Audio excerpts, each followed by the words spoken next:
انسان کو چاہیے کہ وہ اپنے اندر جو ہے وہ انسانیت کے مراتب کو بڑھانا چاہتا ہے تو اپنے خانوادے کی اصلاح کی طرف آئے، اور خانوادے کی اصلاح کے اعتبار سے اگر کوئی تاریخ میں خاندان کامل ترین خاندان ملتا ہے تو وہ خاندان اہل بیت حضرت فاطمہ الزہرا سلام اللہ علیہا ملتا ہے۔ جس جہت سے آپ دیکھیں، اس خاندان کے فرد کی سیرت دیکھیں تو آپ کو اسلام جھلکتا ہوا نظر آئے گا، اس خاندان کی اجتماعی عادات و اطوار اور رہن سہن کو دیکھیں تو آپ کو اسلام جھلکتا ہوا نظر آئے گا، بلکہ یوں کہیں گے اسلام ہی نظر آئے گا، کہ ان کے اٹھنے بیٹھنے میں، ان کے عادات و اطوار میں، ان کے کھانے پینے میں، ان کے لباس میں، ان کی سخاوت میں، ان کی عبادت میں آپ کو اسلام ہی نظر آتا ہے، کیونکہ وہ اس امت کے لیے سیرت ہیں، نمونہ ہیں۔ اور اس میں خواتین کے اعتبار سے دیکھیں تو حضرت فاطمہ الزہرا سلام اللہ علیہا جن کی ولادت کے ایام آ رہے ہیں، تو ان کی شخصیت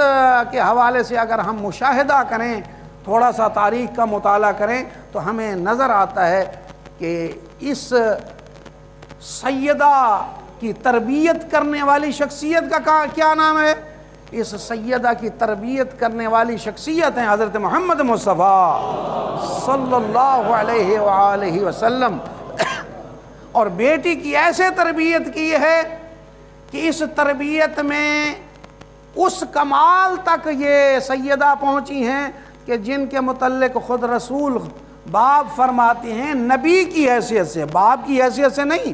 نبی کی حیثیت سے فرماتے ہیں کہ یہ میری بیٹی سیدۃ نساء العالمین ہے،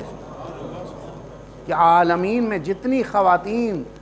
پیدا ہوئی ہیں یا پیدا ہوں گی سب کی سردار ہے فاطمہ الزہرا سلام اللہ علیہ۔ ایک ہے ان کی باپ کے گھر میں زندگی، اس کو بھی اگر دیکھیں تو جو باپ کی خدمت اس بی بی نے کی ہے، مصائب و آلام میں، مشکلات میں، پریشانیوں میں کس طرح جو ہے وہ رسول کی معاون بنی ہیں، کہ اس کے لیے یہی بی بی کا ایک لقب کافی ہے کہ رسول فرماتے ہیں کہ یہ میری بیٹی ام ابیہا ہے، اپنے باپ کی بھی ماں ہے، یعنی وہ اپنے والد کی خدمت کی ہے اس سیدہ نے، کہ اللہ کے رسول نے انہیں یہ لقب دیا ہے۔ اور اجتماعی خانوادگی زندگی میں اگر آپ آئیں کہ یہ بی بی جب مولا متقیان حضرت علی ابن ابی طالب علیہ السلام کے گھر میں آئی ہیں تو آپ کا رہن سہن اگر دیکھا جائے، رہن سہن کے اعتبار سے سادہ ترین زندگی گزاری ہے، کھانے پینے کے اعتبار سے بھی سادہ ترین زندگی گزاری ہے، لباس کے اعتبار سے بھی سادہ ترین زندگی گزاری ہے، اور عبادت کے اعتبار سے اگر آپ دیکھیں تو راوی کہتا ہے کہ میں نے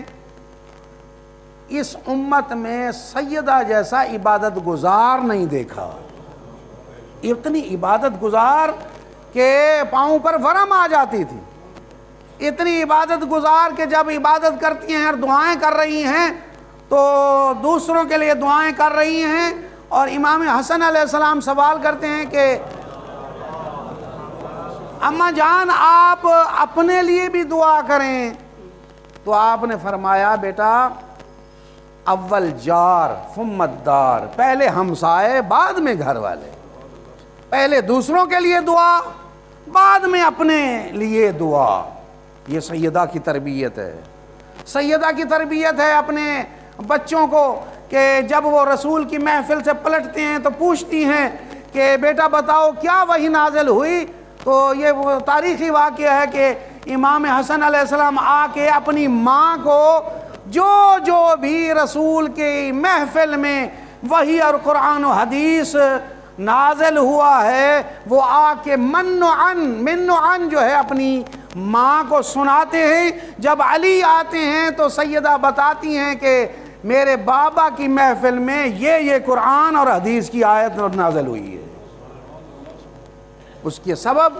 یہ تربیت ہے. آپ اگر تاریخی واقعات میں دیکھیں، آپ جب یہ حسنین علیہ السلام پیدا ہوئے ہیں تو آپ سیدہ کی لوریاں تاریخ میں نقل ہوئی ہیں. سیدہ کی لوریاں جو ہے آپ ان کا عربی میں مطالعہ کریں تو آپ کو نظر آئے گا کہ جب یہ سیدہ اپنے بیٹوں کو، اپنی اولاد کو لوریاں دیتی ہیں، آپ کو سیدہ کی لوریاں میں بھی توحید نظر آئے گی. یہ عظمت ہے کہ بچپن میں اپنے بچوں کو بھی توحید سنا رہی ہیں، اور اتنی بڑی تربیت کی ہے کہ اس سے بڑی عظمت کیا ہو کہ اس سیدہ کا مقام یہ ہے، خود بھی اپنے مقام میں سب سے اعلیٰ ہیں، اور اللہ نے انہیں وہ فرزند عطا کیے ہیں جو سید شباب اہل الجنہ ہیں. اللہ نے وہ نعمتیں انہیں عطا کی ہیں. یہ ان کی تربیت کا اثر ہے. اور اسی حوالے سے میں آپ کو مولا متقیان حضرت علی ابن ابی طالب علیہ السلام کا یہ فرمان سناتا چلوں. آپ کے حوالے سے بی بی نے یہ غور سے، خانوادگی زندگی کا نچوڑ ہے یہ فرمان، جس میں آپ نے فرمایا ہے کہ سیدہ اپنی زندگی میں کبھی بھی میرے سامنے غضبناک نہیں ہوئی، اور کسی بھی حوالے سے غضبناک نہیں ہوئی. ایک فرمان. دوسرا فرمان جو آپ نے، اور یہ جو ہے توجہ سے آپ سنیں، کہ آپ نے فرمایا جب بھی میں سیدہ کو دیکھتا اس وقت میرے غم اور پریشانیاں دور ہو جاتے. اور اس قرآن مجید کی آیت کو اگر آپ تطبیق کریں نا، جہاں ذکر ہوا ہے نا کہ اللہ تعالیٰ نے زوجین کا اور نکاح کا ذکر کیا ہے، تو اللہ نے فرمایا لِتَسْكُنُوا إِلَيْهَا، کہ یہ مرد اور زن نکاح کے بندھن میں جڑیں تاکہ وہ ایک دوسرے کے لیے سکون کا باعث ہوں. اور امام فرما رہے ہیں کہ جب میں پریشان اور غمناک ہوتا تھا، گھر آتا تھا، سیدہ کی زیارت کرتا تھا تو ہر غم دور ہو جاتے تھے. یہ خانوادگی تربیت ہے کہ اگر کوئی سیکھنا چاہتا ہے تو اس خانوادے سے اپنے گھر کے ماحول کو سیکھے کہ کیسا ہونا چاہیے. سکون و اطمینان کا ماحول جس میں کوئی غصہ اور کوئی جو ہے لڑائی جھگڑا نہ صرف نہیں ہے بلکہ اتنا سکون ہے. قربان جاؤں کہ اس سکون کا اثر ہے کہ اللہ کی ذات نے اس بی بی کو حسنین جیسی اولاد عطا کی ہے.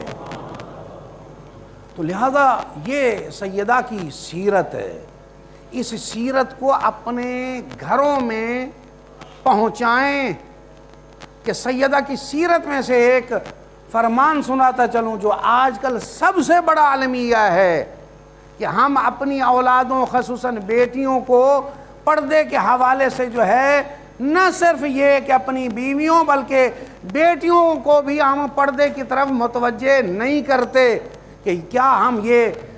واقعہ بھول گئے ہیں کہ رسول ایک نابینا صحابی کو بی بی کے گھر لے آتے ہیں تو بی بی پردے میں چلی جاتی ہیں اور اس وقت رسول پوچھتی ہیں کہ بیٹا کہ یہ تو نابینا ہے آپ کو نہیں دیکھ سکتا. تو اس وقت بی بی فرماتی ہیں کہ بابا جان میں یہ بھی پسند نہیں کرتی کہ نامحرم میری خوشبو سونگھے. وہ اتنی عظمت والی ہیں اور ان کی کنیزیں جو ہے وہ واجب پردے سے بھی دور ہو چکی ہیں. اللہ سے دعا ہے کہ اللہ اہل بیت کے صدقے ہمیں اپنے گھر اور خاندان اور ماحول میں اس بی بی کی سیرت کو اپنانے کی اللہ توفیق عطا فرمائے اور ہماری اولادوں کو اس خاندان کے بتائے ہوئے اصولوں پر چلنے کی اللہ توفیق عطا فرمائے۔ بسم اللہ الرحمن الرحیم۔ والعصر ان الانسان لفی خسر الا الذین آمنوا وعملوا الصالحات وتواصوا بالحق وتواصوا بالصبر۔